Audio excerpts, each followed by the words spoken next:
This presentation tonight, I started this in London in 2009, and I've called it Nutrition the Truth, what you need to know but don't want to know. And to be honest, it's been brought about out of frustration more than anything, because I've been to so many fat loss symposiums or nutritional seminars or weekend personal training courses or fitness, whatever, and worldwide too. And it's one where you kind of select the seminars you go to throughout the day, so it's not just one person all day. And I swear you will literally go in and see what I call an institutionalized nutritionist, who's normally overweight, by the way. They will go in there and they'll be talking about X, Y, Z, and then you'll go into the next seminar, which will be a world-class strength coach, saying this is how we get results with our athletes, and they will be completely contradicting what this person has said. And it's really, really frustrating from a consumer point of view well, consumers don't even see that, but it's really frustrating from my point of view that there's so much ambiguity out there, even among top-level professionals. And so hopefully I'm going to cut through that, and I'm going to cut through that and present to you kind of where I'm at after I started doing hormonal profiling and started looking at hormones and research in 2003, so it's been a long time. The big thing I want you to get out tonight is this concept that there is two sides to the coin. From a dogmatic research point of view, to have a governmental recommendation, they have to look at research and they have to look at lots of different research, and they have to dogmatically say, this is what we recommend. But to be honest, if they really told you the truth, they'd be going, well, this guy's saying this bit of research says this guy says this, it's all a big mess, we have no friggin' idea what to tell you. And to be honest, there's lots of research out there. So I hope they got it right, and I hope that they got, in terms of what they're telling us in terms of nutrition, correct. But as you see throughout this presentation, I challenge that. This is a guy that you need to know. If you Google this, if you research this is all out there. This guy is called Ancel Keys. And Ancel Keys produced a research study in 1952 called the Six Nations Study. And actually Wales and England were put together to be one nation, so you can Google 7 countries study and it's the same study. But Ancel Keys produced a damning bit of research actually in 1952 to, well, this is it. He produced, undeniably, I know you may not read this, but this is percentage of deaths per 1,000, and this is cardiovascular calories from fat. So he proved without a doubt that the more fat you ate, the more you died. It's pretty simple, right? And that's about as linear as you're going to get. Agreed? What people don't know is that Ancel Keys was the fat guy. So this guy lived via government grants, via going out, getting this grant to go do X, Y, Z. He would spend years going out and collating this data worldwide. And he was known before producing this research as he already had an existing belief, and that was that fat was doing this to us as a country. I don't know why it took so long. This was in 1953, but I don't know why it took so long, but it took until 57 until someone kind of had a rebuttal to this. Actually, going back to this, you can see that there are 6 countries, or actually, sorry, 7 countries. 1, 2, 3, as I said, England and Wales are together, but there are 7 countries producing a very, very linear graph, proving, I think without a doubt, that the more fat you eat, the more you die from heart disease. To produce this research, though, he had 22 countries to choose from. So why would you not put all 22 countries in? And if you did, you get something like this. A whole array of kind of mixed things. Some countries with high fat, low heart disease. And it took these 2 Japanese guys in 1957 to go, hang on a minute, if we chose our own 6 countries, we can produce a totally different graph with the same data. So you've got to be very, very careful on Ancel Keys' work. And I don't know why it took this long for a rebuttal to come out. I really don't. But you've got to be very careful with observational research. When Ancel Keys went in, he already had this pre-existing belief. So I don't believe he was lying. I believe that he was seeing what he wanted to see based on a pre-existing belief. And that's a very, very dangerous position to be in relative to observational research. my personal opinion, when I've thought about it, is just imagine that your whole career is based upon being known for a certain hypothesis, and it's called the lipid hypothesis, but the fat, saying the fat is doing this, causing all this heart disease. But imagine doing 5 years of research, getting X amount from the government, which back then I don't actually know how much he was receiving, and coming out and saying, listen, I've just spent 5 years looking at X, Y, or Z. I don't actually know. I don't know if you'd get another chance. I don't know if you'd get another government grant. You guys, you agree with me. This is my physio issue. If you have a sore knee and you go to 5 different physios, will you not get 5 different conclusions on what's wrong with your knee? Don't they feel compelled to tell you, it can give you a conclusion, rather than going, hey, I have no freaking idea what's wrong with your knee, but I know this may help. They don't say that. They go, oh, this is what's wrong. And it's been done in the States, and many times you go to 5 different experts with the same problem, you get 5 different results.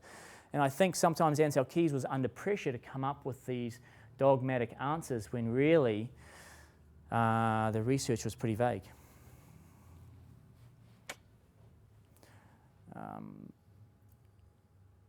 This I found is a quote from 1865, so it's obviously not in relation to Ancel Keys. Men who have excessive faith in their theories or ideas are not only ill-prepared for making discoveries, but they also make very poor observations. And I thought that was a great description of what I thought was happening. If you want to read a good nutrition book, Good Calories, Bad Calories by Gary Taubes is one of the best I've read. He is a research journalist, and so he's not a nutritionist, and it's a tough read, but it's really, really good. He was talking about Ancel Keys when he made this quote. And he said, if we believe we know the cause before we observe the effect, we will almost assuredly see what we want to see, which is not the same as seeing things clearly. And I think that sums up the 7 country studies pretty well.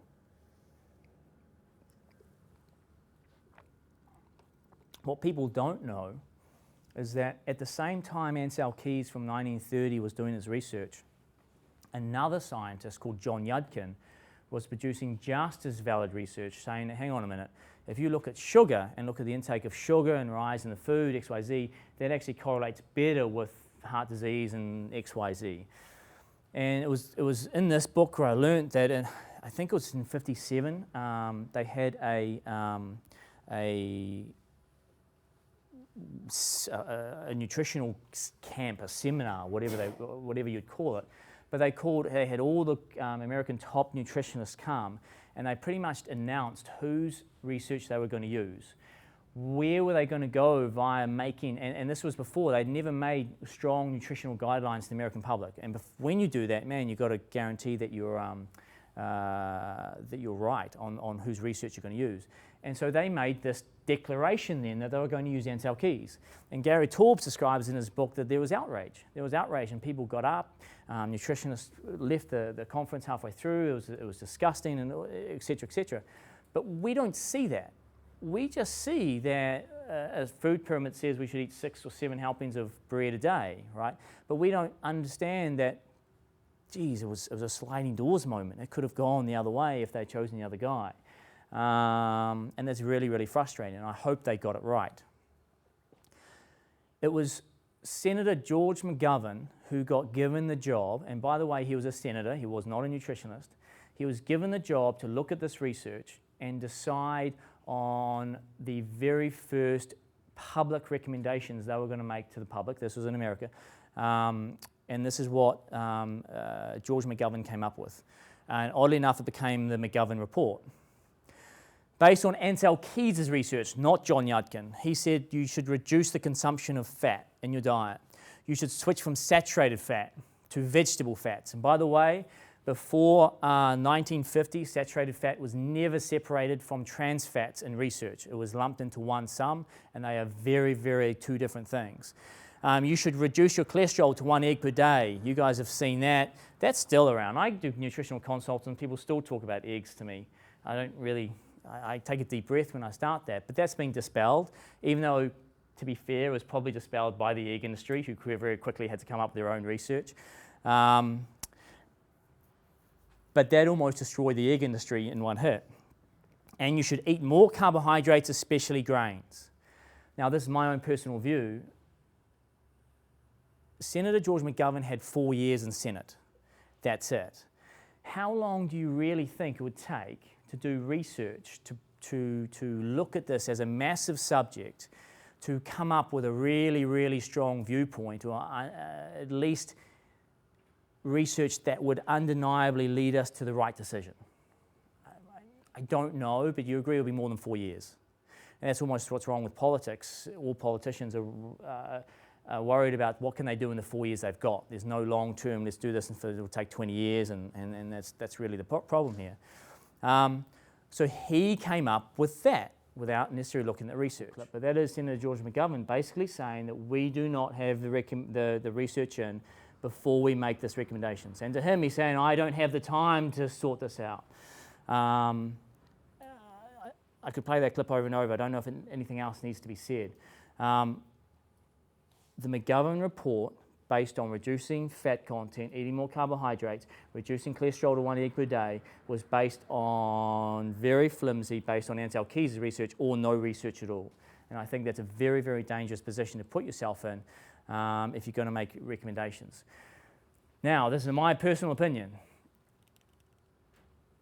If you make those recommendations, and all of a sudden that last one was eat more carbohydrates, especially grains, and you do 12 years or 16 years of a population study and you get the research in, you give the grain industry a 12-year head start. Good luck to you trying to change that.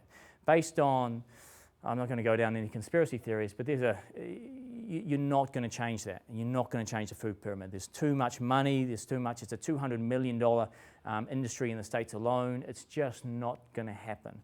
And by the way, that research was done in the UK. It took 16 years to do it, and there was no correlation between fat intake and heart disease. But it just doesn't change, and I don't believe it will. This is some responses to the McGovern report. John Yudkin, oddly enough, he blamed sugar, as I've talked about. We're going to go into him a little bit more.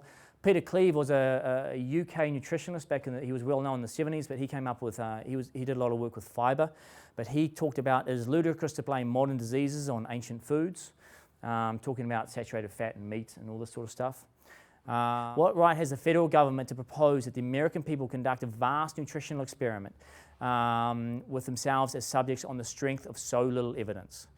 And the American Medical Association said the evidence as set forth in the report is not conclusive and there is potential for harmful effects from a radical long-term dietary change. What we are all seeing, and the reason why you go into a supermarket today and you have trim milk and full milk is because of Ansel Keys' research, because of the decision made by the government on whose research they were going to use. And we are all under a massive experiment, and quite frankly, on those slides I showed you at first, it's an experiment that is not working because we are simply getting fatter. And I don't believe, though, that you're going into the supermarket and choosing trim milk because you think you're going to have less of a heart attack. I don't think that's people why they choose. I think people choose trim milk because they think trim milk is healthier and they're not going to put on as much body fat. And I want to dispel that kind of myth pretty quick. So I'm about to switch focus here and stick on John Yudkin's side. So let me introduce you this. This is a list from Richard McManus, who wrote a book, Eat Fat and Grow Slim, and it was 1958. This is not my list. My list would probably be actually a bit longer. But it's in 1958, so I wanted to show you this is not new. This has been around for a very long time. He talks about breakfast cereals. Now, it's breakfast cereals in 1958. If it's breakfast cereals in 1958, it sure as heck is breakfast cereals now. I challenge you to walk down the breakfast aisle. I do this in a supermarket. I pull my cap down low so no one sees me, but I walk down the breakfast aisle, and unfortunately, and I don't know if this is this country alone, it seems to be, if you find a breakfast cereal that has a higher fat content than carbohydrate content, it is about $18 for 500 grams because of all the nuts they put in it, and it's really, really frustrating. The cheaper it is, obviously the more refined it is, but I challenge you to find a breakfast cereal that does not have the second ingredient of sugar. It's tough.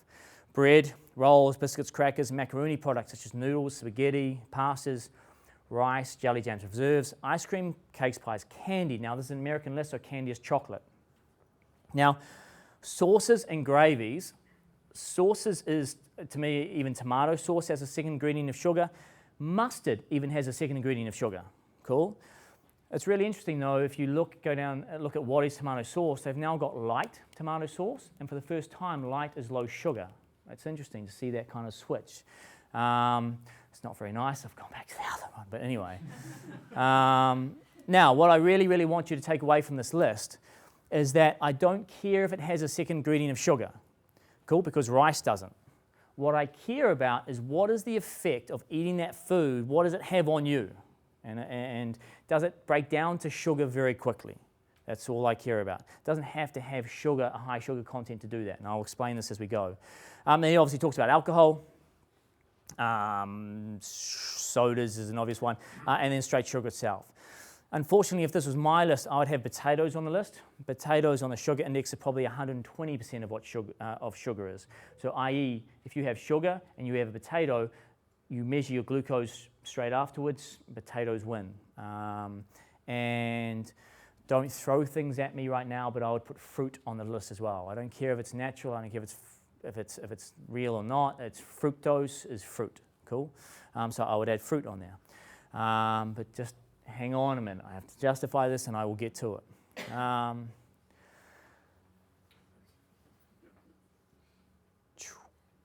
I want to introduce the topic of insulin to you guys. Now this is just produced by, I'm going to make this simple, but this is just the first definition that came up on a Google search. It's very, very common.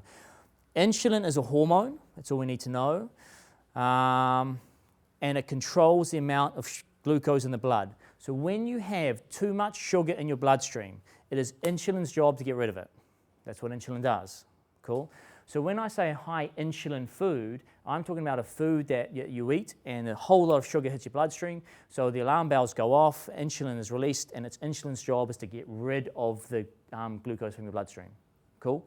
That's what insulin is. Let me explain something here. If you have your bloodstream here, now I'm going to refer all the time to the list. And when I say the list, I mean that list of the breakfast cereals, bread, pasta, biscuits, and all those things. Cool? You guys kind of have to take a mental note of that. If you eat anything on that list, you now have glucose in your bloodstream. I'll kind of wrongly say sugar sometimes, but I mean the same thing. You have sugar or glucose in your bloodstream. The question is, where the heck does it go? Well, it can go. I'm not a drawer, by the way. This is the best I've got. To a muscle cell, or it can go to body fat. Now, let me explain a couple of things. You have these doors on a muscle cell, and you have these doors on a fat cell. Pretty simple. Insulin is a door-knocking hormone. Cool? It does not open the door. It's really, really crucial to know that. It doesn't open, it just knocks. So when you have these dots here, it's insulin that comes along and goes, dude, can you open up, open up, open up? Cool? Hopefully, he says yes. If he says yes, boom, that's easy. So we got him straight into there, and you have some energy. That's pretty simple, right? The more doors, let me go the other way. The more door knocking you do, the more these doors go, you know what, I'm kind of done. I'm out of here. I don't want to open up today. Simple, right? That is termed more insulin resistance. So if you're insulin resistant, these doors are closing on you. Now, obviously, if you're more insulin resistant, guess what has to happen? Because you're still eating the same, right? Does that make sense? If you're if you're 100% insulin resistant, you've smashed yourself with those foods for so long, so much door knocking, all the doors are worn out, you are a type 2 diabetic. So that's what a type 2 diabetic is. Now, does anyone know what type 2 diabetes used to be called? Have we all forgotten? It used to be called delayed onset diabetes. Why did it get called delayed onset? Because it took 60 years of smashing yourself with those refined foods for it to happen. But why do they have to change the name? Because we now have 7-year-olds with type 2 diabetes, right? So in other words, not only are they more insulin resistant, I bet you by birth, but our foods are more refined, the dietary is getting worse, and we can basically what someone used to take 60 years to become, we can hit our food with 4 times more the sugar, and now we have teenagers with type 2 diabetes, so they had to change the name. Now, let's go over some terminology. If these doors are open, you are insulin sensitive. Cool? So I've got to stress this. Those foods on that list are not bad. Insulin is not bad. It's whether these doors open or close is good or bad. Cool? So I'm not saying those foods are bad. I've got to justify this. It's also worth noting that this guy here is designed to open up when insulin hits him. But so is this guy. And relative to functional medicine, they call it a preferred pathway. This guy wants it just as bad as this guy. It's a battle. It's a fight. He's not going, hey man, you have it first, and if you overeat, I'll just take the leftovers. It's just not how it works. He wants it, and he wants it. Cool? It is a battle. So therefore, the more insulin sensitive you are, the more doors you have open, and the more it's going this way. Cool? So therefore, to truly understand food and understand when those foods are good for you and understand what to eat and how to eat, which we'll get to, you have to understand the factors that affect your insulin sensitivity. And how I came up with this was I read a lot of nutritional books, and you'd read one nutritional book and one guy says, you know, you should eat no refined food from Monday to Friday and then almost do a carb load Saturday and Sunday, have high carb days, and this guy's a world bodybuilder who's in the off season is 10% and strips down to 4% when he competes. And then someone else will say, no, you need carbohydrates. I've got great results with having a high carbohydrate meal once every 3 days. And then someone else will say, no, just 1 meal a week. And it's all this different kind of stuff. And so I kind of thought, well, if all these world-class people are getting great results with all these different values, it's not just a dogmatic answer to say you should be having it this much. There's got to be influences to say how much we can tolerate and how much we can't. So hence I started to look into it.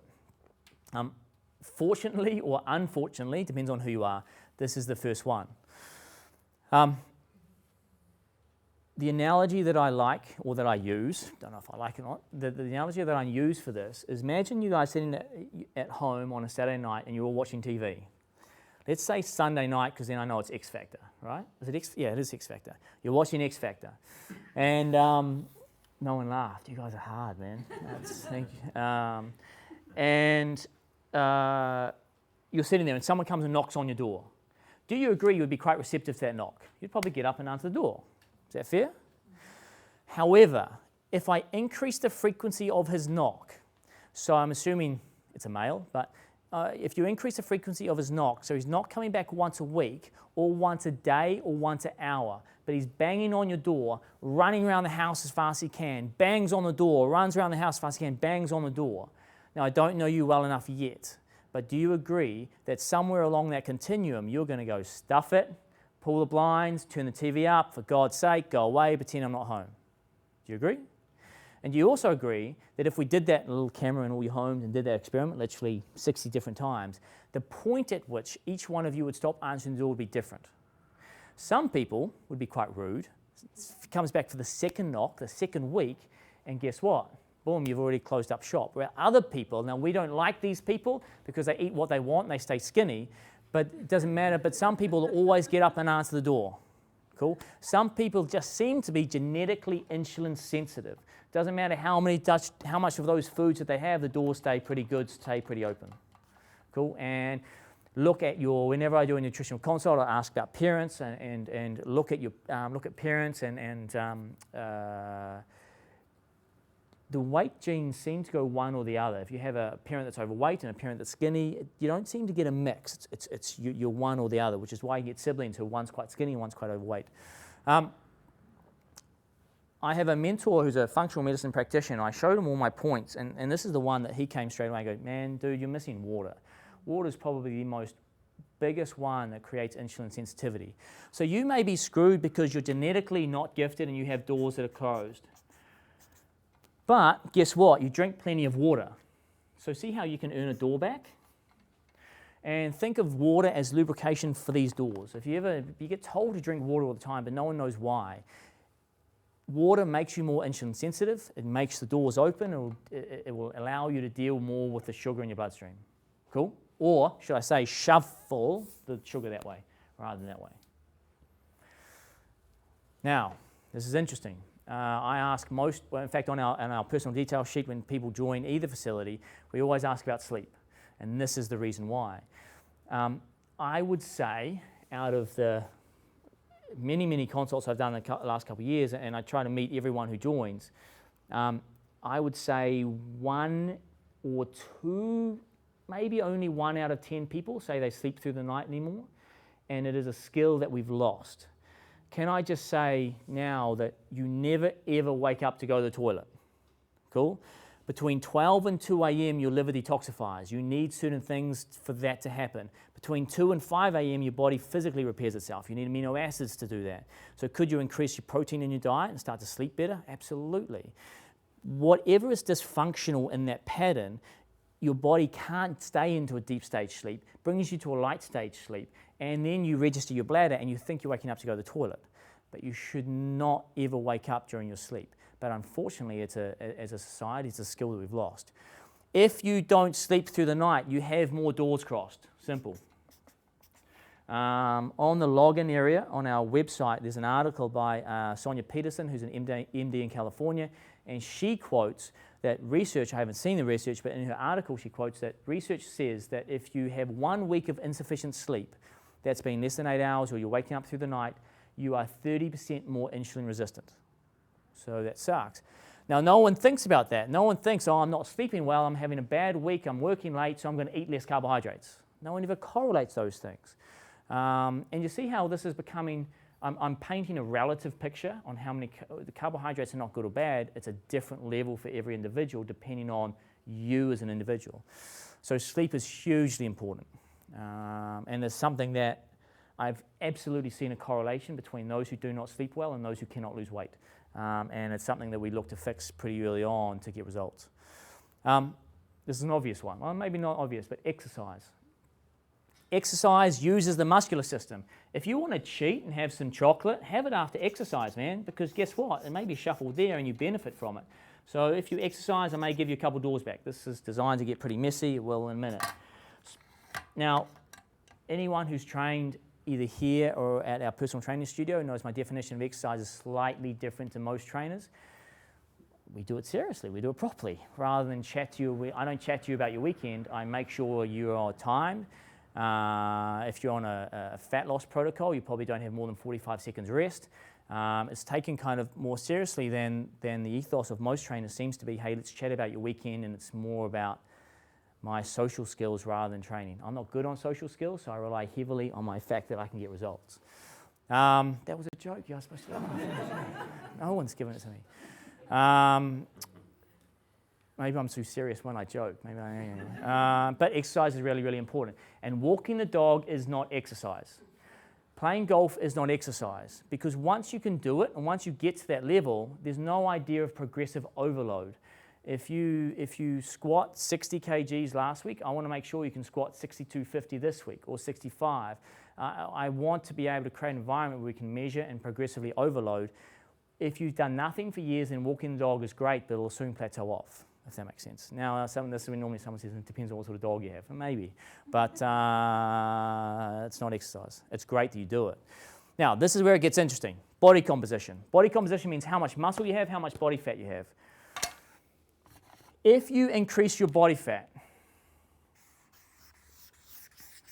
guess what happens to the doors? The current clients would have seen this. They know the answers. Guess what happens to the doors? It was one or the other, right? They get more, they get bigger, but they get bigger. So here is a fact. The fatter you are, the easier it is to become fatter, because mathematics now has changed. I'm going to show you why. Let's say you eat 2 products that people don't know which are really, really high on the insulin index, which is yogurt and a banana. Cool? Let's say you eat a yogurt and a banana. It breaks down the bloodstream incredibly quickly. Think of those 2 things as rocket fuel. When you eat those things, let's say you've got this guy here. That's too darkish. Let's say you've got this guy here, and you're reasonably insulin sensitive. Cool? Well, perhaps you can benefit from eating that, right? Because 70% of it may get shuffled here, which is awesome. 10% of it gets shuffled here, which is just the maintenance of fat cells, but you may not actually put on any body fat. 10% goes to the liver, 10% goes to the brain, and you could actually be leaner and have more energy and more muscle from eating that. Does that make sense? Yeah, but you see now this guy is unfortunately this guy. And remember I said that this guy and this guy are in battle? Yeah, well, now this guy's kicking some ass. So now you eat the same thing, but 40% goes here, 40% goes here, 10 and 10. Does that make sense? And this is when people say to me, well, I'm eating the same thing as what I used to eat, but I'm putting on weight. I don't understand it. Well, that's because what you used to eat was slowly building insulin resistance. It just took a while. By the way, remember this was delayed onset, so this can take 20, 30 years to start doing this. Cool? But it's still happening. And then each year, this gets bigger, starts winning the fight more, starts winning the fight more, starts winning the fight more. So one really, really big thing to take away from this is a calorie is not a calorie. When someone eats 100 grams of sugar, and I eat 100 grams of sugar, depending on all our own personal variables, we will do different things with that sugar. Counting calories is moronic, and I apologize for any Weight Watchers people here, but they have simplified a very complex subject to their benefit. You know, they had to do it, and they've done very well out of it.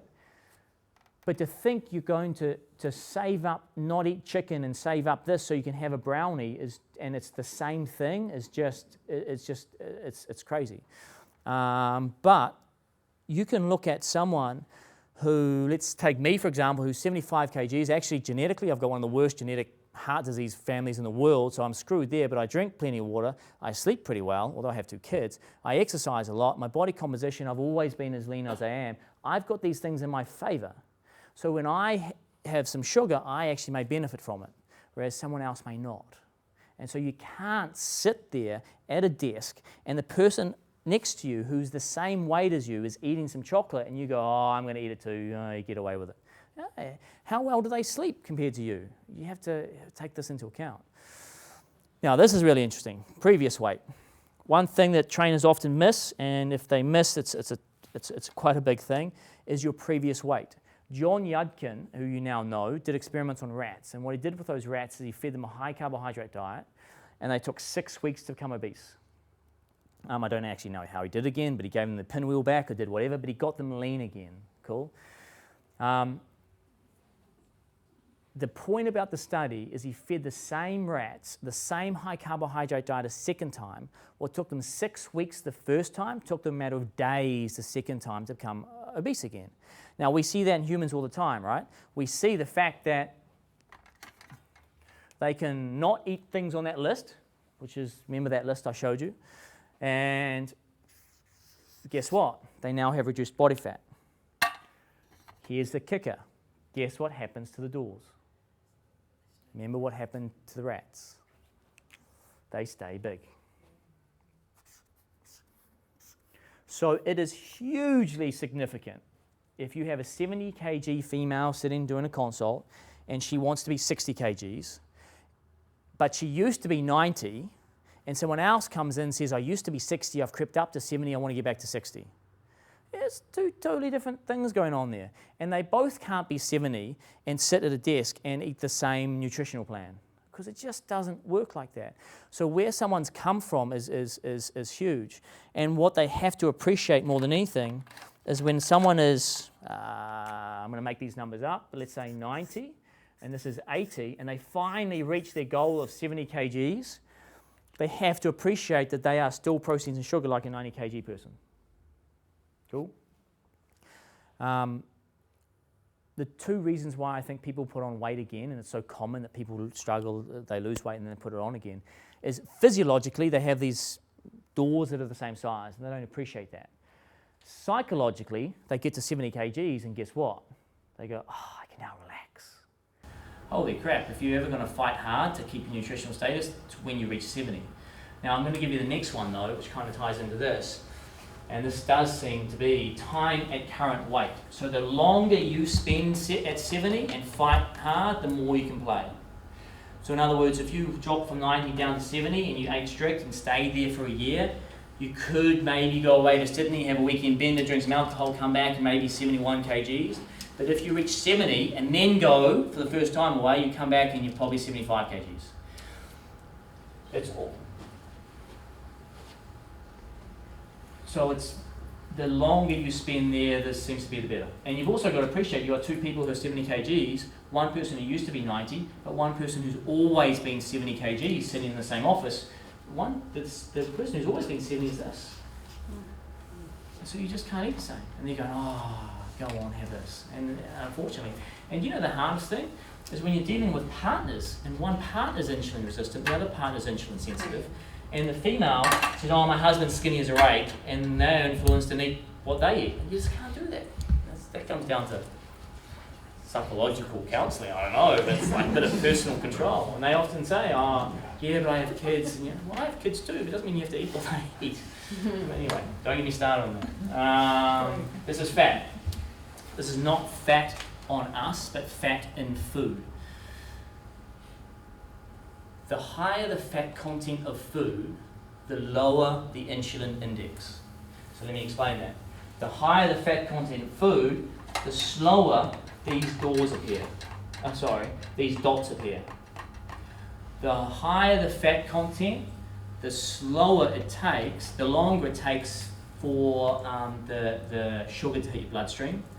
The alarm bells don't go off quite as bad, and insulin is not as dramatically increased.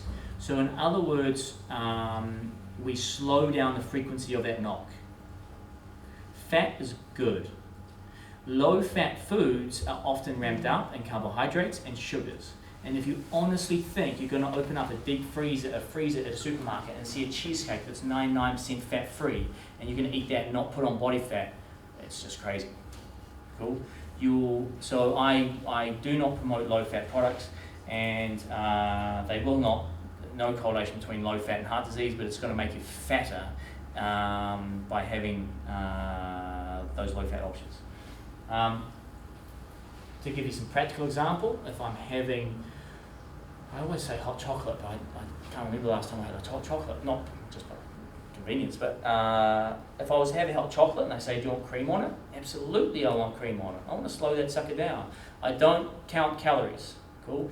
I once did this for a day actually. I worked out from 75 kgs how many calories, and by the way, my BMI is I'm obese, right? For 75 kgs on my weight, I'm obese, which is, it was really interesting. I went through I've gone through we've sponsored someone in the other place, and we went through an employee contract, and he went to get medically tested that he was okay, and based on his weight, he's less than 10% body fat, by the way, that he wrote down that he's obese. It's like, that's frustrating. He said to the nurse, you can't write that, come on. But she goes, no, that's the BMI, we've got to write it down. I said, man, but he still got it, but that would be really frustrating. So fat is good. Do not avoid full fat foods. Actually, taking that back, the only thing you should avoid is anything that says partially hydrogenated or hydrogenated, which is trans fats, and they are man-made fats. And I've never seen any research to even question the fact that they're not toxic and completely bad for us in every way. I've seen gluten-free products, I've seen health products with hydrogenated or partially hydrogenated oils in them. So just because it's gluten-free or just because you still got to look at the back. A lot of protein bars have partially hydrogenated stuff in it, has high fructose corn syrup in it, which is insulin on speed. So you just got to be careful, and if you're going to go down the protein bar route, the bigger, the more brighter the packaging, the worse it is. That's kind of my correlation I've seen. If fat is good, because it slows down this, refined foods, which by the way is everything on that list I showed earlier, that's rocket fuel. Now there's a time and place for rocket fuel, so I'm not saying that's bad. If I'm on a bike and I'm riding my bike, and there's a long enough time that I need to refuel during that, I'm not eating a potato on a bike is appropriate, but eating a potato then would make sense to me, right? But it doesn't make sense if I'm sedentary at my office, probably having a bad night's sleep, probably somewhat insulin resistant anyway, and having a sandwich for lunch. That doesn't make sense. But as long as you don't have a wheat or gluten intolerance, which I'm not even going to go in tonight, to have a carbohydrate, to have that sandwich after you come home from a ride, well, that makes sense because now the doors are open, you can shuffle it there. So there's a time and place for these foods, but here's the real dilemma. People don't take it into account. They're just eating the stuff breakfast, lunch and dinner. Not only are we having breakfast cereal with probably trim milk on it, so it's a higher lactose count. You talk about Wheat Bix earlier. Wheat Bix is second, by the way, food shouldn't come in bricks, but the second ingredient of Wheat Bix is sugar, right? So you're having this sugary brick with a banana, which people don't know, which is one of the worst fruits for insulin, so it's high on the insulin. Then they add some, why not, they add some milk to that, and then add some berries, because berries are good. Now they are if you're not insulin resistant and you're not having everything kind of lumped together. And then what the hell, let's have a glass of orange juice to top that off. And then they're normally so tired because of this long-term plan, they need a coffee in the morning. And their sleep's so bad now because that's disrupted a whole host of things. Then mid-morning they probably need another coffee, or lunchtime they have a sandwich, and then they have some, and then their blood sugar drops in the afternoon because they've been doing this for a long time, and they need something sugary, so that's when they grab, that's when I eat bad. I'm like, you've been eating bad all day, but anyway, and they eat something there. And then at night they go home and have pasta, and then just for a treat they have some alcohol. Why not just drain some liquid sugar down you while you're there? And people are eating like this for breakfast, lunch and dinner, and then throwing in between snacks in there as well, and we have to realise that over time that's not doing us good. It's the refined foods that are doing it. Now this is interesting. Stress. This is what stress does. And I put this in here because of your talk, actually. This is for you. Thank you. That's right. This is what stress does. Now stress is a great hormone, right? It's released by the adrenal glands, and it is what it does. As I had my kind of Paleolithic example. If you're walking down the street and a lion jumps out at you, just imagine going, hang on a minute, oh, I need to eat a banana before I can run away. You're dead. Fair enough? So what you need is something that if you were in a low blood sugar state, that can grab a whole lot of sugar, dump it into your bloodstream so you can run like crazy. And that's what cortisol does, which is your stress hormone. So what cortisol does, is let's say you have other muscles. Cool? Which have glucose in them. In a stressed state, what it'll do is it dumps sugar from here into here, so you can run like crazy. So guess what stress gives you? Stress gives you a sugar problem. Stress gives you a sugar problem. I don't care how lean you're eating or how well you're eating, the stress makes you fat because it gives you a sugar problem. It's continually dumping sugar in here, which is continually releasing insulin. Now we have to find stress, because people often say to me, well, I'm not stressed. Man, stress comes in many forms. But as a society, we are chronically stressed over long periods of time. I was actually, I work too hard myself, but I had this wee window the other week, and I had to get home because I knew the kids went there, and I had like an hour to myself. I do that on a sleep, and I was racing, and it dawned on me the irony of racing crazy so I can have my restful hour. It was just silly, but that's what it comes to. I kind of have my scheduled rest time in my busy schedule. But when a boss comes and gives you a deadline, or you're constantly checking your emails, and it's always through, and it's non-stop, and it's bombarding. Lack of sleep will raise your heart rate, put your body in a sympathetic fight or fight mode. So lack of sleep is one of the most stressful states you can have. If you have wheat or gluten intolerance, which apparently is up to 70% of the population, which can be, and one of the few symptoms by that is just continual tiredness, and food sensitivities, I would say, is probably the biggest, leads to tiredness all the time, or lower abdominal bloating, which is most of the population. Your body is having an allergy response, an immune response to a food that it doesn't like. So you are always under flight or fight, even if you're psychologically relaxed.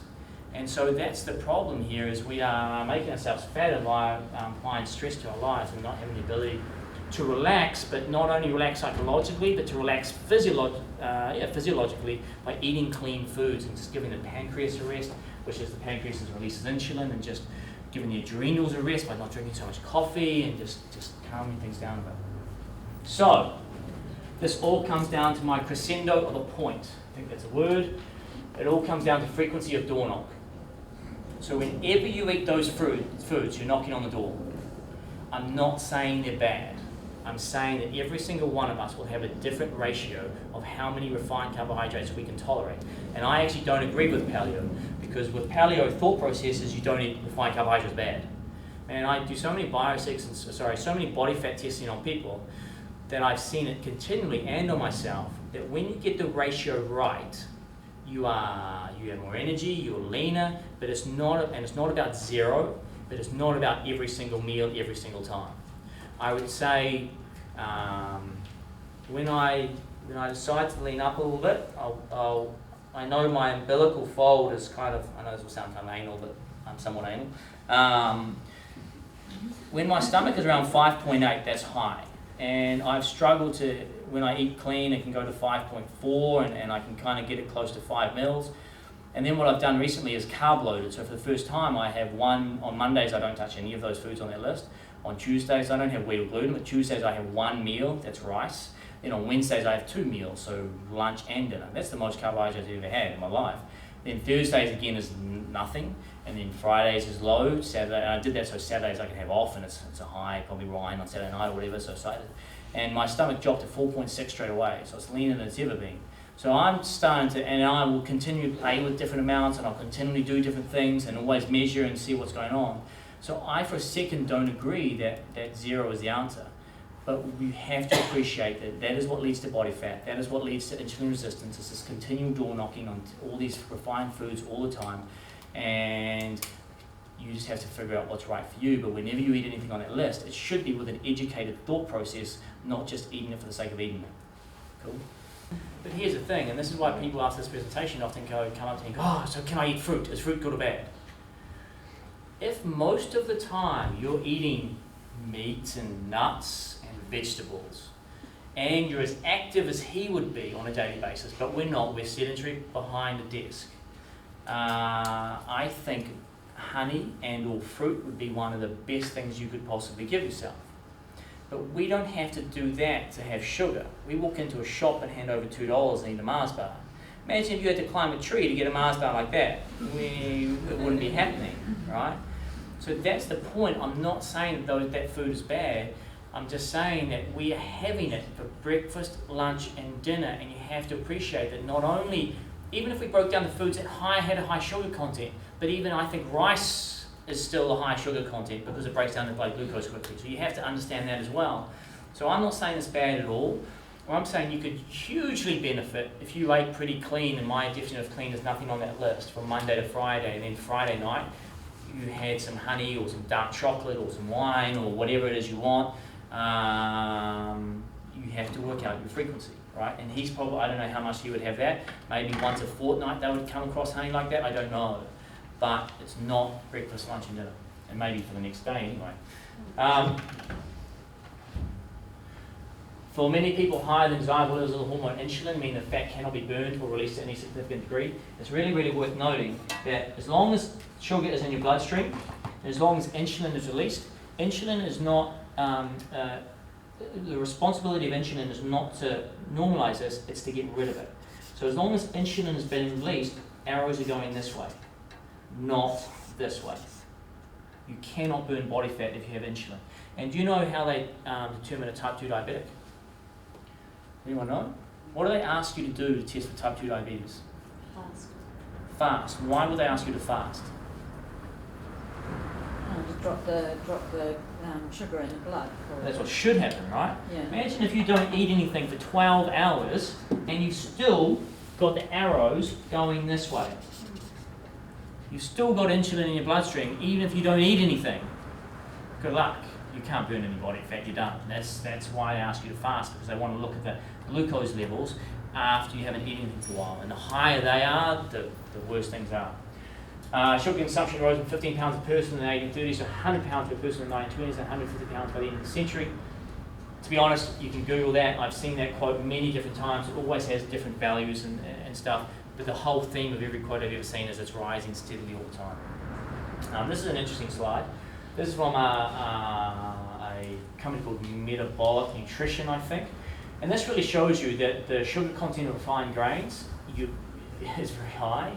It speaks for itself. whole grains, yes, there's less sugar. And even fruit, you know, this is and I put this in here for this relative perception.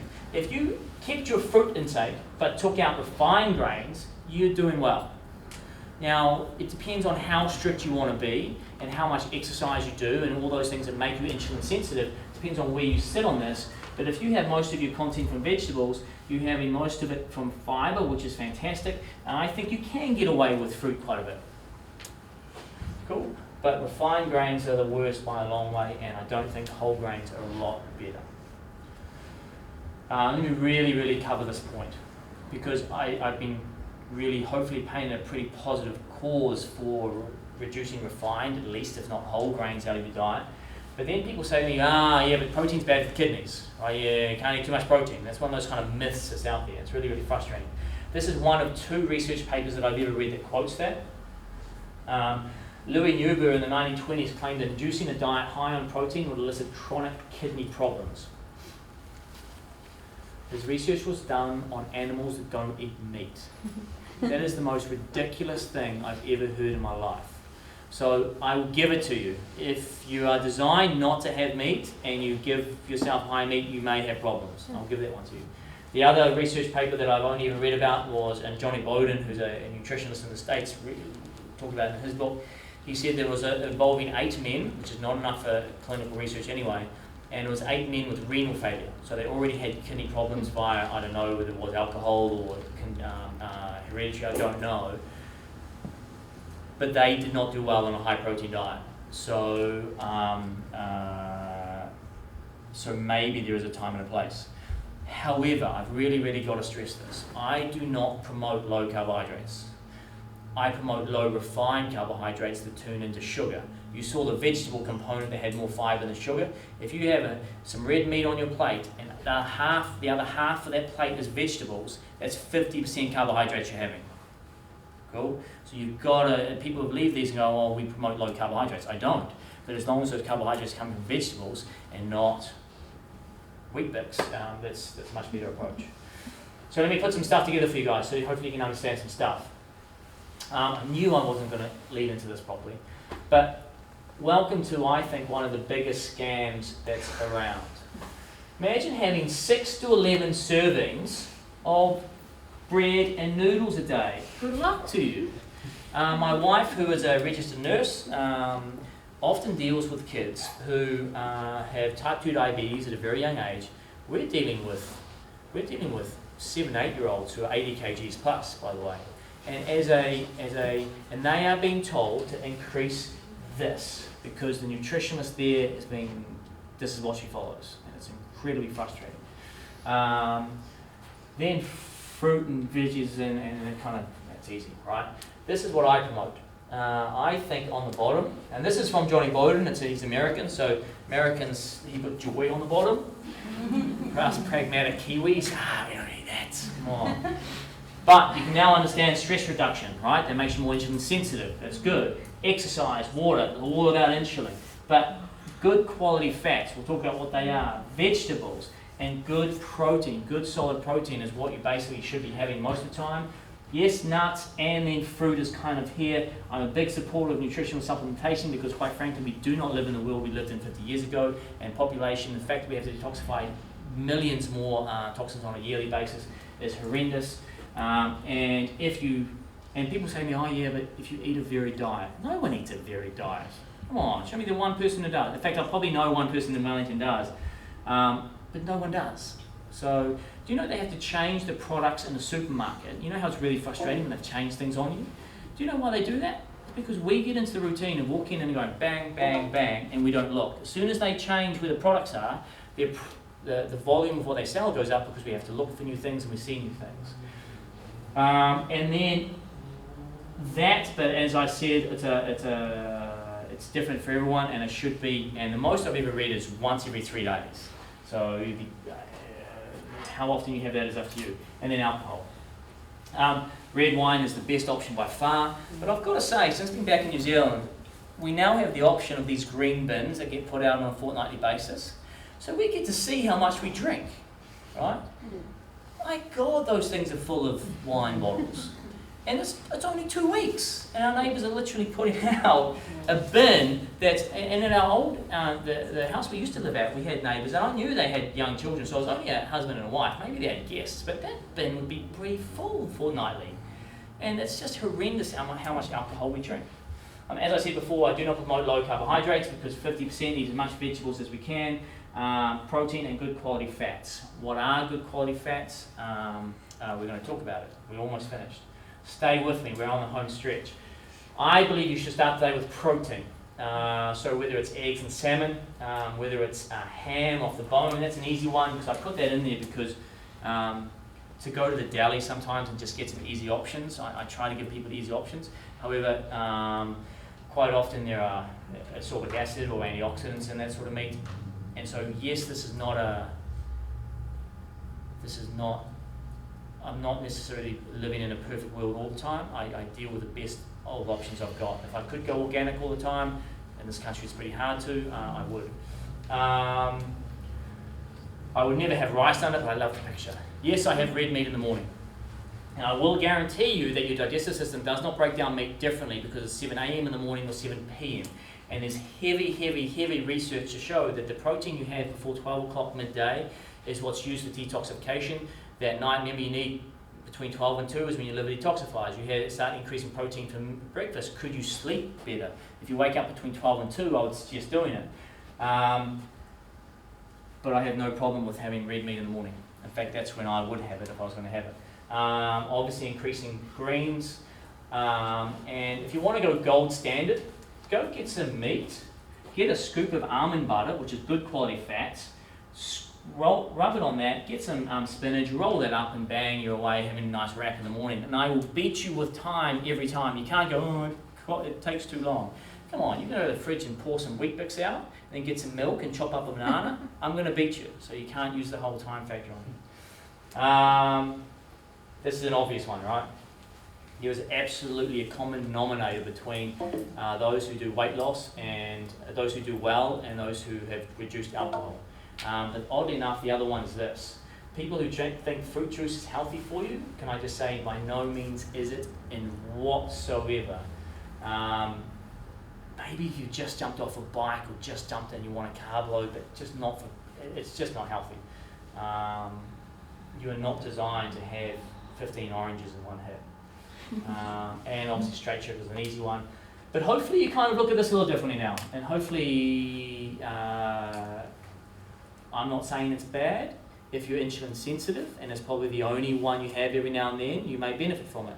But if you're insulin resistant, you've already got midsection obesity, or even overweightness, and you're having that every morning, you need to start questioning it. Juicy fat intakes with eggs are a great one. I'm a great believer of omega-3 supplementation. Nuts, seeds, hummus is also very good as well. We use hummus quite a lot, and I have no problem with having, as I said before in the previous slide, actually eggs for breakfast. We're running out of time, so I'm going to be real quick. But the one thing I would recommend is don't always have the same protein source all the time. People always come and go, oh, I'll tell you my ritual. And here we go. So they'll be eating the same thing for 3 years. You become very sensitive to, if you get food tested 1 week and then get tested another week, it'll say different things. So don't eat eggs all the time. And nuts is also another high allergy. If you eat mixed nuts all the time, you're eating the same nut every time. Have a bag of almonds. Once you eat your almonds, put them away. Have a bag of cashews, put them away. Have a bag of Brazils, put them away. And then maybe only have small exposure to nuts on an ongoing basis. And then that'll decrease the risk of developing nut allergy. But the thing about eggs is you can't really do that rotational thing. So I buy a dozen, eat them in a week, and then next week I try not to eat them, and then I may go back to meat for breakfast or